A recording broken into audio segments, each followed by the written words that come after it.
कि हर Sunday Sunday मैं Kuwait से रिलेटेड मैंने सीरीज़ स्टार्ट की है, जिस सीरीज़ का नाम है Kuwait encyclopedia. This is my second video about Kuwait encyclopedia. पहली वीडियो आप पिछली वाली वीडियोज़ में जाके देख सकते हो। हर संडे और संडे स्टार्ट करी है मैंने, बट जो रेगुलरली वीडियोज़ है वो आती रहती है। तो इस कुवैत इंसाइक्लोपीडिया में जैसा कि है भाई, अगर कोई आना चाहता है, गल्फ आना चाहता है, तो क्या क्या स्टेप होते हैं, किन किन चीज़ों का ध्यान रखना पड़ता है स्टेप बाय स्टेप। अगर आप जॉब के लिए अप्लाई करना चाहते हो या रह रहे हो या जो भी है, स्टेप बाय स्टेप हम सारी इन चीज़ों को सीरीज में कन्वर्ट करेंगे ताकि आप लोगों को आसानी हो जाए। चाहे वो इंडिया, पाकिस्तान, बांग्लादेश, नेपाल, कहीं से भी कोई मेरा भाई बहन जो भी कोई देख रहे होंगे, तो ये सब आप लोगों के लिए मैं लेके आऊँ ताकि आप लोगों को ईजी हो जाए।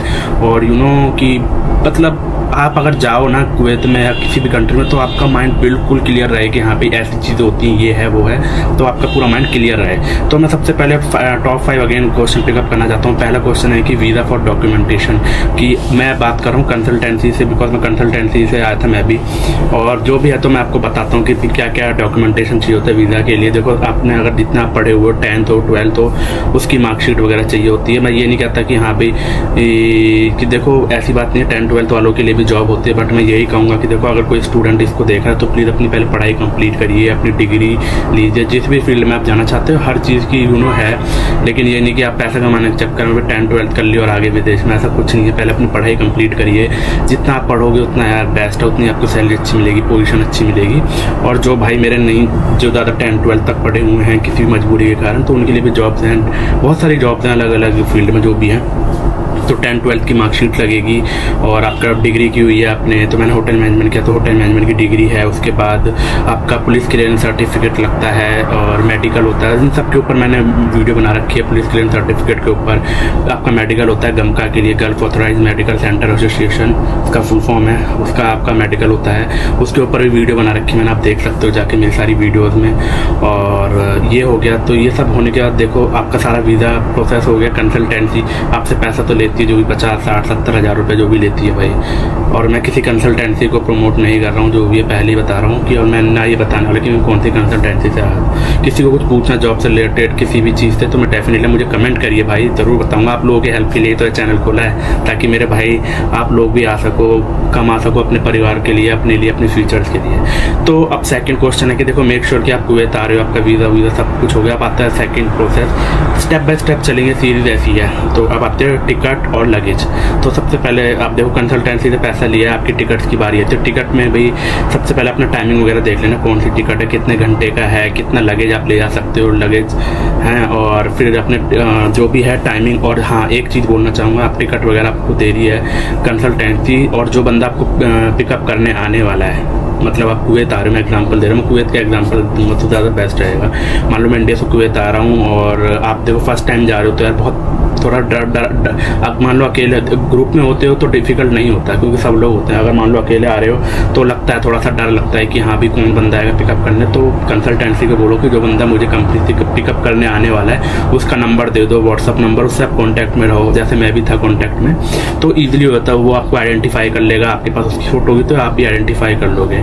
तो आप वहाँ पे पहुँच गए एयरपोर्ट पे, तो बंदा आपका आपका नाम के साथ वो लेके खड़ा होगा कि हाँ भाई विपिन गुचेला है, और आपके पास उसकी फ़ोटो होगी तो बहुत ईजिली हो जाएगा, बहुत क्लियर, माइंड शार्प, मतलब बहुत क्लियर रहेगा कि हाँ भाई यही बंदा है, मेरे को पिकअप करने के लिए यही बंदा आ रखा है। क्योंकि आपके पहले से आप कॉन्टैक्ट में रहोगे तो बहुत ईजिली सिंपल प्रोसेस बता रहा हूँ। बट बाय द वे अगर नहीं हो पाता तो बंदे कंपनी के खड़े रहते हैं कि हाँ भाई इस नाम से ये है। तो अब आपकी थर्ड बारी आती है कि भाई आप सोचते हो कि आप मतलब मैं इंडिया से बाहर आ गया हूँ, कुवैत सोच रहा हूँ कि हाँ भाई हम पहुँच गए, घर वालों को फ़ोन करना है कि सही सलामत पहुँचे नहीं पहुँचे।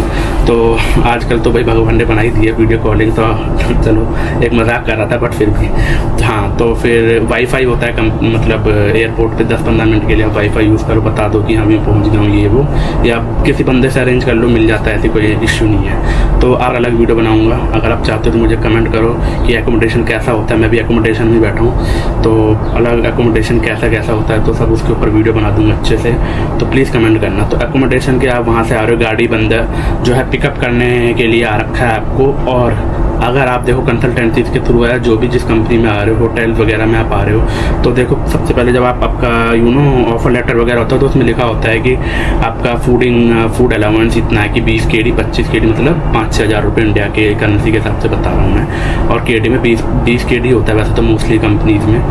जैसा मेरा भी फूड अलाउंस 20 KD है। तो बस ये है कि भाई आपका फूड अलाउंस है, तो फूड अलाउंस आपको बंदा जो है तो जो पिकअप करने के लिए आ रखा होगा ना कंपनी का बंदा, वही बंदा आपको 20 KD उसी वक्त दे देगा। और बेटर भी रहेगा कि आप भी कुछ पैसे अपनी जेब में ला के रखिए और उसको कन्वर्ट करा लेना बाद में एक्सचेंज करेंसी में जाके, करेंसी एक्सचेंज में जाके अपना पैसा कन्वर्ट करा लेना। और कुछ पैसा तो कंपनी आपको देगी 99.99% कंपनी देती है फूड अलाउंस, क्योंकि उनको भी पता था कि बंदा आ रहा है, क्या पता उनके पास पैसा ना हो, लेकिन वो पैसा आपका बाद में सैलरी में कट जाएगा, बिकॉज आपने कंपनी ने आपको 20 KD दिया है भाई, उधार तो देगी नहीं, सही है। तो जो भी है वो बाद में जब सैलरी आपकी आती है तो कट जाता है। तो उसी में आपको अपना सिम विम अगर हो सके तो जुगाड़ कर लेना, जो भी है पासपोर्ट से ऐसे सिम मिल जाती है, अगर नहीं मिलती तो सिविल ID कार्ड वो आपका बाद में बनता है, वो बाद में प्रोसेस है। तो ये हो गया आपका। अब आप अकोमोडेशन पहुंच गए हो, सब कुछ हो गया अपने अच्छे से, बिल्कुल फटाफट आपको पैसा वैसा मिल गया, सब कुछ हो गया। उसके बाद अकोमोडेशन पे अपना खाना पीना खा लीजिए भाई, भूख तो लगी रही होगी, खाना पीना खा के अपने सोइए मस्त नहा धो के।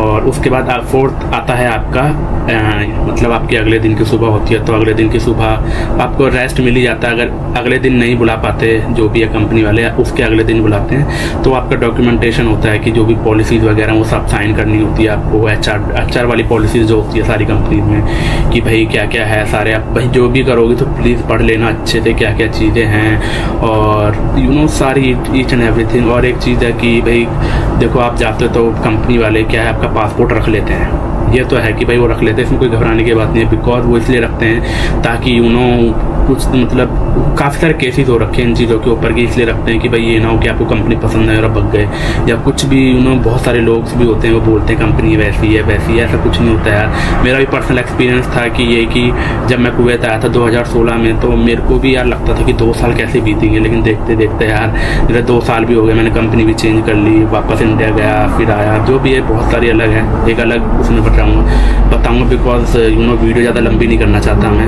और जो भी है तो फोर्थ ही हो गया आपका अपना HR की सारी पॉलिसीज़ वगैरह हो गए, सब साइन सूइन कर लिया आपने, पासपोर्ट कंपनी ने रख लिया, पासपोर्ट की फ़ोटो कॉपी अपने पास ज़रूर रखना, मैं ये कह रहा हूँ, जो भी है पासपोर्ट की फ़ोटो कॉपी अपने रखना।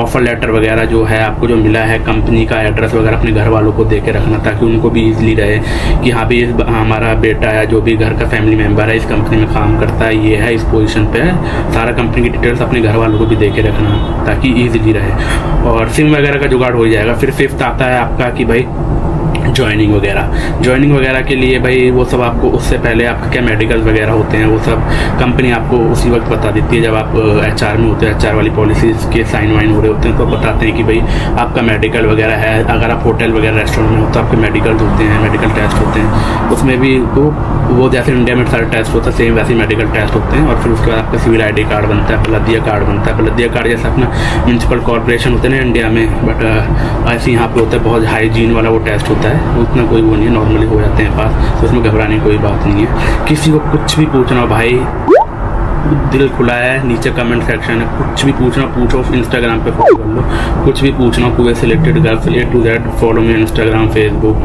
जो भी चैनल पे नया है लाइक करो, सब्सक्राइब करो, शेयर करो भाई, आप लोगों के लिए ही है, जो भी है। तो आज की वीडियो के लिए इतना है।